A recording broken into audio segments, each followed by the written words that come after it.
Magandang araw po sa inyo lahat at welcome po dito sa inyong paboritong programa. Dear Kuya E, to all listeners, how I wish to have your time and spending through following a series of my love stories in this channel of our beloved Kuya E. As I continue my love stories, it's my joy to release everything that bothered me for many things, and in this channel, I shall be able to release my heartaches. Thanks for continuously reading my messages that might enlighten the hearts and minds to your listeners wherever they be. I humbly say thank you for your continuous patronage of my stories. Kuya E, balik ulit tayo ng konti on last 2015 dahil sa nakaligtaan kong ibang detalye ng aking nakaraan. That time, I felt something to get engaged with nurses in the clinic kasi lagi ako ang nagpa-follow up sa lahat ng documents nila para sa physical fit to work sa aming lahat. Kasi isa ito sa requirements sa lahat ng petrochemical plants at minsan noong nagpapa-check up ako ay isang Filipino nurse ang nakilala ko sa clinic na yon na minsan ay sinabi niya sa akin, "Sir, ang liit ng katawan mo pero mabigat rin pala ang kilograms mo." Sinabi niya ito habang ako ay nasa timbangan kasi kinukuha niya ang details ko as part of requirements na siya namang sinagot na siguro ay siksik lang talaga ang katawan ko. Sa tagpong iyon ay pareho kaming natawa. Pabiro kong tanong sa kanya na nakangiti at kung saan ba siya sa Pinas nakatira at kung meron na ba siyang boyfriend. Kaagad niya naman akong sinagot na wala pa naman siyang boyfriend at bago pa lang siya dito sa Jubail, Saudi Arabia. Ang kanyang pahayag sa akin ay habang tuloy ang ginagawang check-up niya sa akin. Pagkatapos po ng aking physical fitness check-up ay umalis na ako at sumakay na sa car pabalik ng office namin.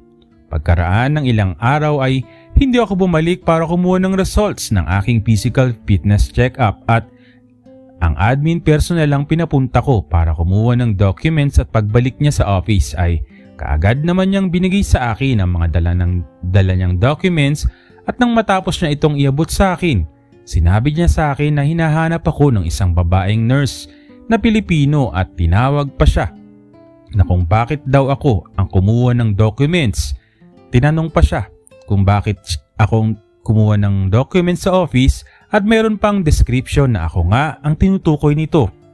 At ang nangyari ay kumalat sa buong department. Lagi nila akong sinasabihan na bumisita ka naman sa klinik at meron naghihintay sa iyo doon. Sabay tawanan habang sila ay paulit-ulit na sinasabihan ako na makipagkita ako sa nurse na yon. Pero sinagot ko naman na babalik ako doon sooner. At kahit nasa site ako ay panay ang paalala sa akin kung nakabisita na ba ako sa klinik na sinagot ko naman na bumisita ako pero off duty siya kaya hindi na ako tumagal doon. At umalis din papunta sa mall para mag-window shopping. Pero ang totoo ay hindi ako bumisita doon at sinabayan ko lang sila dahil ayaw ko sa hindi pa ito panahon. Ambisyoso. Kuya E, dahilan. Sa bago pa ako sa Jubail on last 2016 ay sinabi ko sa sarili ko na hindi ako magdadalo sa kahit anong Christian church para rest muna ako sa pagtuturo dahil gusto ko magpahinga sa pagtuturo ng Bible expositions at nang maiba muna ako ng aking pinagkakaabalahan at ganoon din nga ay pumunta ako sa gym para sa bodybuilder na naman at pass muna ako sa Bible expositions as I want to forget na isa akong seminary or Bible scholar. I have decided to start to spend my time for gym gaya ng pagbubuhat ng mga barbell at iba pa para gumanda ang aking katawan. At doon ay meron akong nakilala ng mga Pilipino at tinuruan nila ako ng iba't ibang klase ng exercise at na-enjoy ko ang mga araw na yun.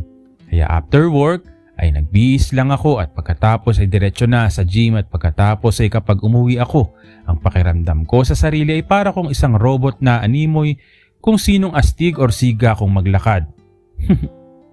Sa paglipas ng mga buwan ay marami akong nakilala sa mga kababayan natin at isa doon ang anak ng pastor sa Pinas and he shared his life sa akin habang ang iba naman ay nakikinig sa kanyang kwento at on the next day ay nag-invite siya ng ilang Filipino para mag-gyms at sa haba ng aming pag-uusap habang nagbubuhat ay sinabi ko na nagtapos ako ng seminary at nag-attempt ako ng master degree sa theology pero hindi ko tinapos dahilan sa pinili ko ang magtrabaho para mapaaral ang aking mga kapatid at na makapagtapos na rin sila sa kanilang kurso, and this is my reason why I didn't complete my master degree.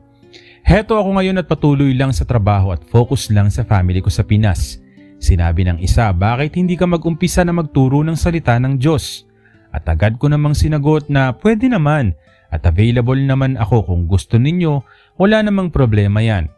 Narito kaming handang makinig sa iyong Bible exposition at pagkaraan ng ilang araw ay nagsimula ang aming mga Bible studies hanggang dumami kami. At sa dami namin ay hindi magkasya sa aking room at nagpasya ako na hatiin natin sa 2 session ng ating Bible studies. Kuya E, dumating ang araw na sinabi ko sa aking sarili na kung bakit pa itong nanggaganap sa buhay ko. Ayaw ko na nga na magtuturo pero heto pa rin at hindi makawala sa ganitong gawain. Masaya naman kami at minsan ay sila pa nga nagdadala at nagluluto ng pagkain tuwing mag-Bible studies kami as if may family ang turing namin sa isa't isa. At isang beses ay merong natanggap na project ang aming company mula sa Petrora Big na naging dahilan kung bakit ko sinabi sa kanila na ititigil na muna natin ang ating Bible studies at doon na lang kayo umattend sa mga Christian church na malapit dito sa Jubail. At titigil na rin ako sa pagtuturo sa inyo. Kahit pa ako'y bumalik dito sa Jubail na siya namang sagot sa akin at sinabing bakit ka ganyan magsalita na parang tingin mo sa amin ay isang basura na basta mo na lamang itatapon. Kuya, sa tagpong yon ay hindi ko na alam kung anong isasagot ko sa kanila. Dahilan ito para bumalik ako sa loob ng aking room para umiyak. Dahil ang sakit pala sa damdamin at first time ko itong naranasan sa buong buhay ko na sinabihan ako nito. Sabi ko dapat hindi ko na lang ito sinimulan para walang ganong pangyayari sa buhay ko. Sabi ko sa sarili ko ay nagturo ako sa kanila ng free of charge dahil salita ito ng Diyos at ako pa ang nagbibigay ng budget para sila magluto ng mga pagkain at ulam. Minsan ako rin ay nagbibigay ng bigas sa mga kababayan dahil kulang sila ng budget at walang makain. Ano pa ba? Ang dapat kong gawin ang gusto ko lang talaga ay tigil na ako sa pagtuturo ng Bible study. Kuya, kinabukasan ay tumawag ang aking kaibigan na si Kuya Andy at sinabi ko sa kanya ang mga pangyayari sa akin at ang suggestion niya ay hindi ko dapat sinabi ito sa kanila dahil masasaktan sila. At ikaw ang tinuturing nilang tagapagturo ng salita ng Diyos. Kaya yayain mo na lang sila at samahan kung saan ang malapit na Christian church sa Jubail at doon sila na ang bahala na magturo sa kanila. Kuya, sinama ko sila at doon ay masaya kaming dumalo sa Christian church at napuno ang simbahan dahil marami kaming dumalo doon. At nagkaroon ng announcement na meron daw silang ginagawang extension at ibang baguhan ay doon na dumalo para magsimba.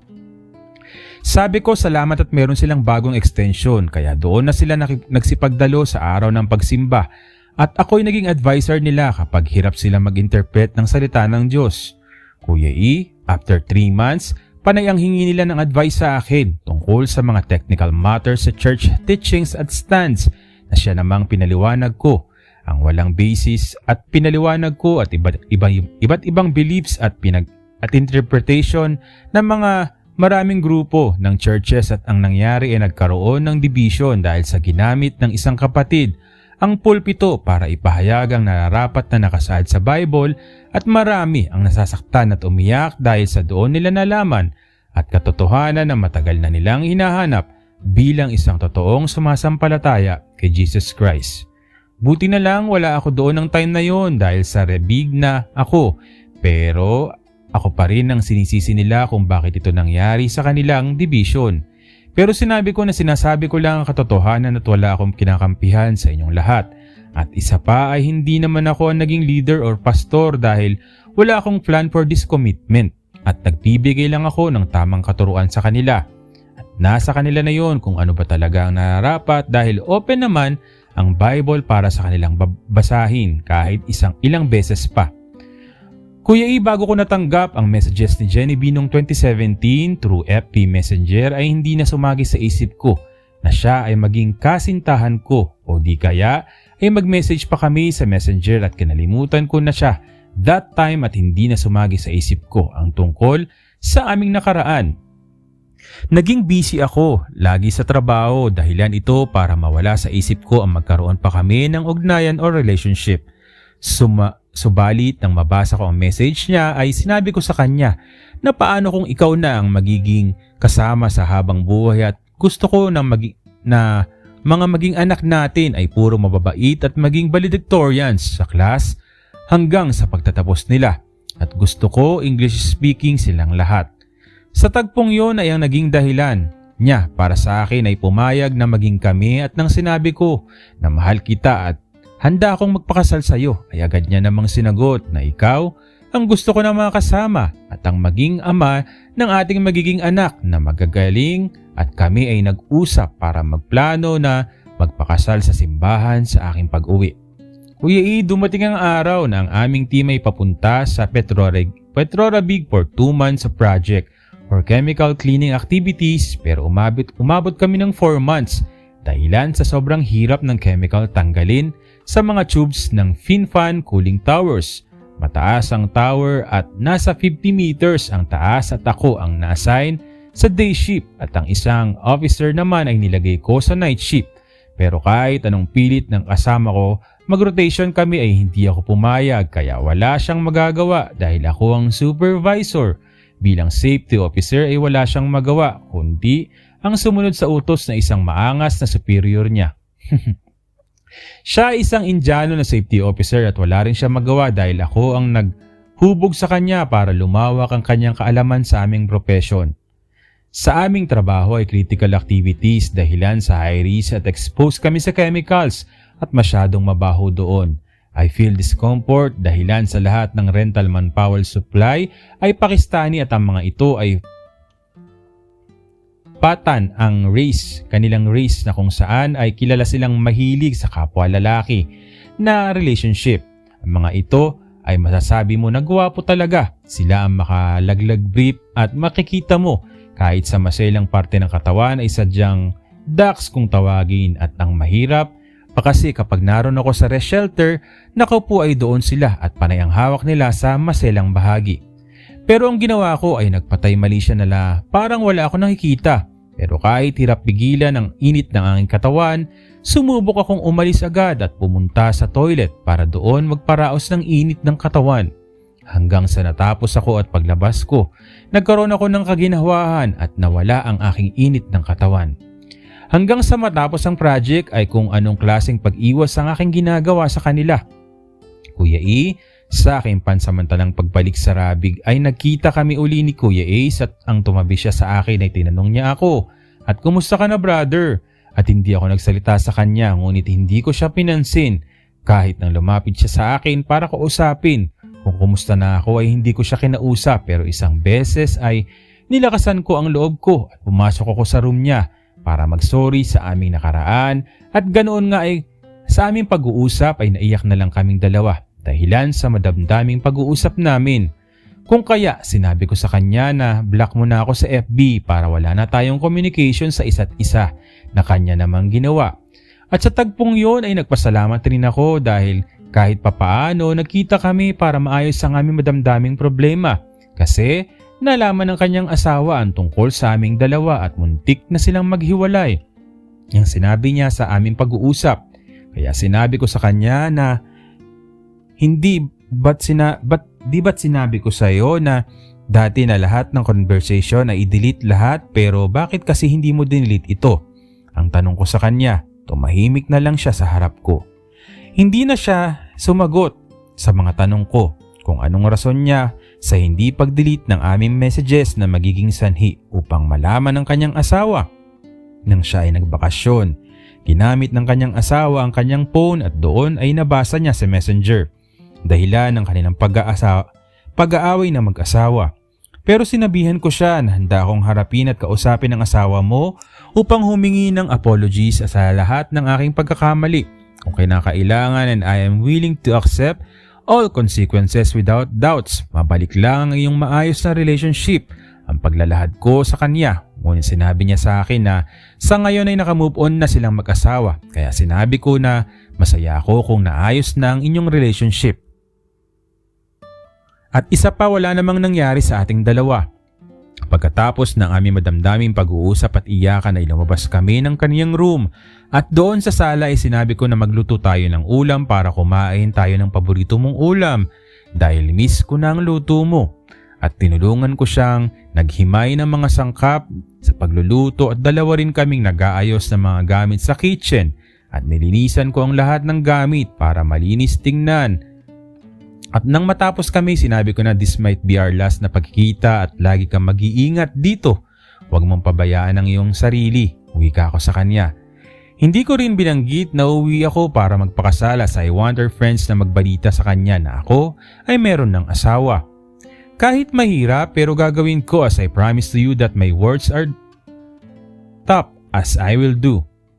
However, our friendship will last but when do you need my help? I'm ready. Pero hindi mo na ako matatawagan dahil naka-block na ang ating messenger at private na rin ang FB ko. At simula noon, wala na kaming communication hanggang ngayon. What? When do you need my help? I'm ready pero hindi matatawagan. Oh, paano ka mare-ready?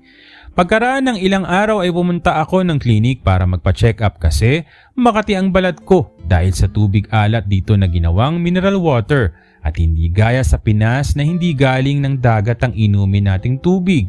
At nang tinawag ako ng isang Filipino nurse upang humiga sa bed for injection sa aking likuran, medyo nahiya naman ako. Pero sabi ko it's their job being professional nurse and I have to follow them. Kinalaunan pagkatapos niyang magturok sa aking likuran ay sabi niya na pahinga ka lang ng konti at pwede ka nang lumabas kapag kaya mo nang tumayo at maglakad. Masakit pa rin kaya wala akong magawa. Kinausap ko siya. Tinanong ko kung ilang taon na siya. Sinagot naman niya ako 24 years old na siya. At sa aming pag-uusap ay tinanong ko rin siya na kung meron na siyang boyfriend na kaagad naman akong sinagot na wala pa. At wala naman kasing nandiligaw sa akin. Naguluhan ako sa kanyang sinabi sa akin at sabi ko hindi naman ako pwede dahil single nga ako pero not available naman dahil malapit na akong ikasal. Paano ka naging single at not available? Okay. Sabi ko sana ay nurse na lang ang niligawan ko para pareho kaming nasa Saudi Arabia. Kaso huli na at 2 months after my vacation na ako for wedding. Hanggang sa dumating ang araw ng aming pag-alis mula sa Petrorabig papuntang Yanbu, Saudi Arabia.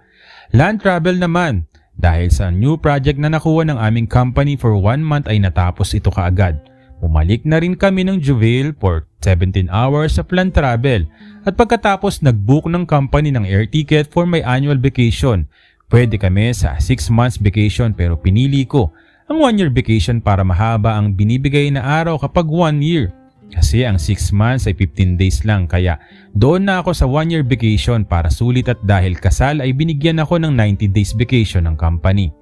Kuya Ito, make it clear po yung sinabi ko na iihi ay dahilan ko lang iyon para tumigil ang car at kunwari naihi kahit hindi para lang humupa ang pagtigas ng aking troso. Ito kasi laging ginagawa ko kapag merong akong naramdaman, agad akong lumalayo para mawala ang init na naramdaman ng aking katawan. Let me tell you who is Jenny B in my life. If you could remember sa previous stories ko ay siya ang babae na niligawan ng kasama ko na gamit ang aking FB account sa Messenger na kung saan ay binasted siya agad. Siya ang sekretary ng RTC judge na lagi kong kasama tuwing magsimba kami sa loob ng Villamor Air Base. Kung maalala ko nga dati ay sila ang umupa ng isang rental room ng tita ko at doon kami nagkakilala. Pero that time ay wala po akong relationship during that days that we call ourselves being church growers or churchmates lamang po.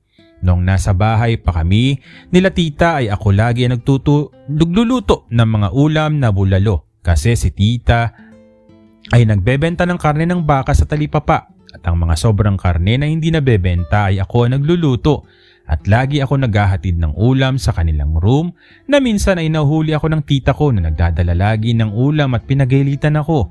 Sinumbong pa ako sa parents ko bakit anong meron na lagi ako nagdadala ng ulam sa kanilang room.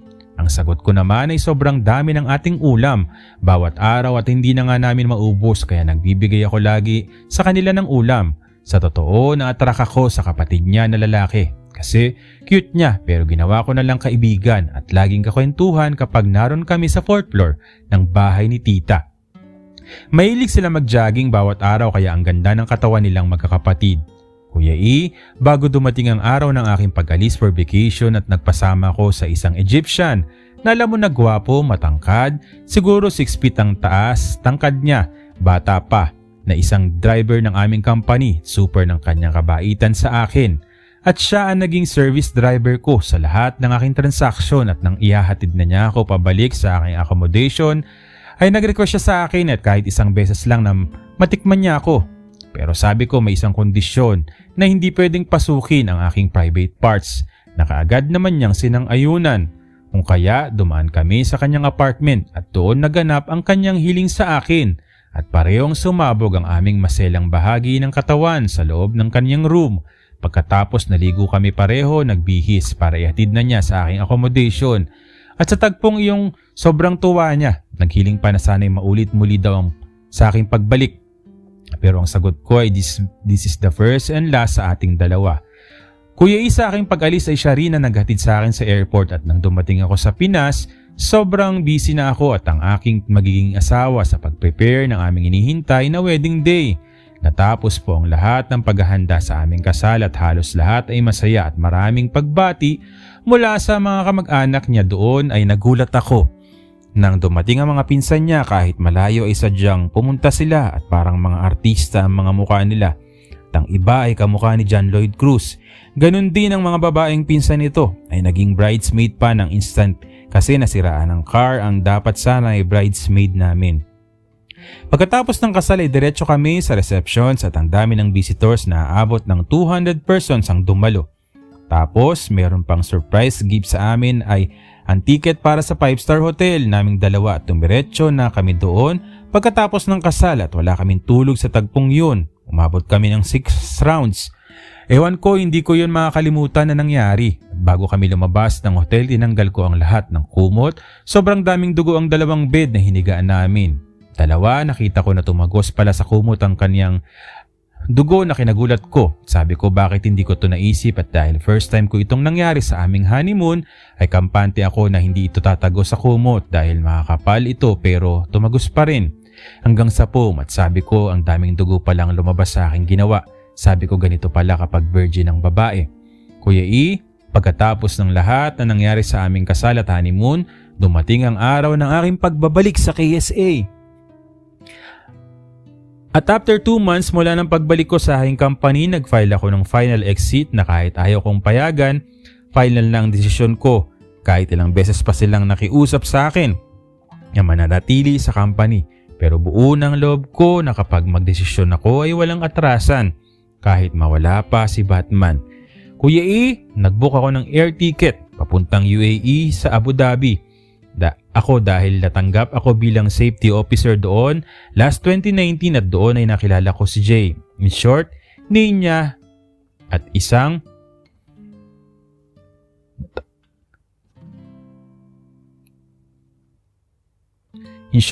isang company lang kami at nagsimula ang aming relationship nang dahil sa pandemya. At dahil isang room lang kami at nagkaroon ng lockdown noong March 2020 ay nagkapalagan kami loob. Pareho na kaming may asawa sa Pinas. Alam kong bago pa man ang pandemya ay panay na ang paghanga nito sa akin tuwing magsasalita sa mga public meeting, public speaking sa General Assembly meeting at iba pa ang aspeto at napansin kong panay ang kanyang titig sa akin dahil pasimple akong sumusulyap sa kanya. Nahuli ko siya at kumindat ako na may ngiti sa aking mga labi. At simula noon ay nagkaroon kami ng relationship at umabot kami ng 1 taon. Bago kami maghiwalay dahil sa wala naman kaming commitment sa isa't isa ay maayos kaming naghiwalay noong 2021. At siya ang pinakauna at huli kong nakasama sa ganitong kapwa-kasarian sa buong buhay ko na tumagal ng 1 taon. Kuya, pinutol ko na lahat ng communications naming dalawa at lahat ng mga details na meron siya ay binura ko sa aking phones. Pero ang hindi ko maintindihan ay hindi pa rin siya mawala dito sa puso ko. Hanggang ngayon na kahit anong gawin ko ay buhay pa rin siya sa bawat araw at hindi ko siya makalimutan. Lalo na kapag maalala ko ang mga masasayang alaala naming dalawa. Kuya E, ang pagmamahal ko sa aking asawa ay nagbago at hindi ko ramdam na parang hindi ko na siya asawa.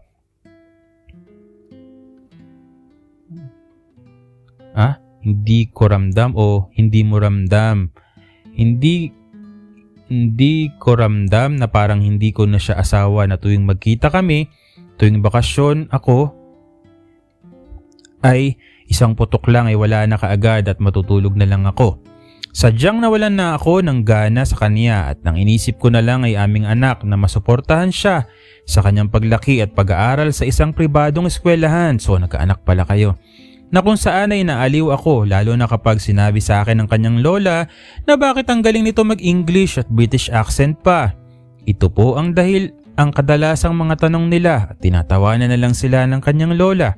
Sabay sabi na Pinoy ang parent niya at ang ganyan lang yan dahil babad yan sa English movies at cartoons at hindi yan mahilig maglaro sa labas ng bahay. Kuya E, last year ay umuwi ako dahil araw na lang ang inihintay ng aking ama at muntik na kaming madisgrasya sa ere dahilan sa bagyo at twice nag-attempt ang aming airplane na maglanding pero hindi kaya na naging dahilan para doon kami sa Davao nagpalipas ng oras. Nag-refuel ang airplane namin at pagkatapos ay nag-back to normal na ang weather. Tamang-tama na paglapag ng aking eroplano. At pagkuha ko ng aking bagahe ay natanggap ko ang tawag ng kapatid ko na umiiyak dahil hindi ko na naabutan ang aking ama. Kuya E, noong nag-connecting flight,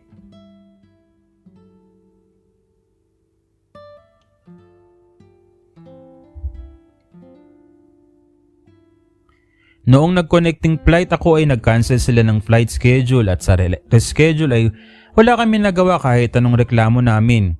Dahil doon ay nakilala ko ang isang babaeng meron siyang 2 anak at 2 years ang tanda niya sa akin na kung saan ay tinulungan ko siya sa kanyang bagahe at ginawan ko ng paraan para hindi siya mapirahan ng airplane at ang ginawa ko ay pumunta kami ng cargo at doon namin pinadala ang kanyang mga gamit. Pagkatapos noon ay nagdesisyon kaming matulog sa hotel, isang room lang kami at isang higaan lamang.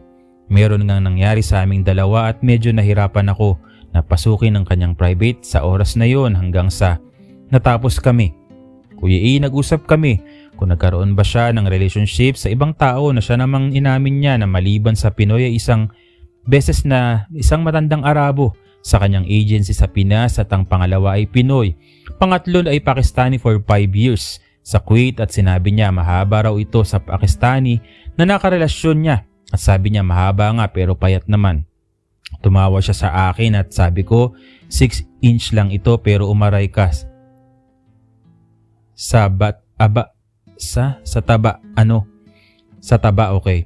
Sabi niya ikaw talaga, tawanan na lang kami. At pagkatapos ay natulog na lang hanggang sa bumalik na kami sa airport para sa aming connecting flight pauwi sa aming paroroonan. Hanggang sa dito na lang po at maraming salamat sa inyong patuloy na pakikinig ng aking nakaraan sa Saudi Arabia. Hanggang sa muli po at maraming salamat sa inyong patuloy na pakikinig ng aking nakaraan dito sa Saudi Arabia. Yan.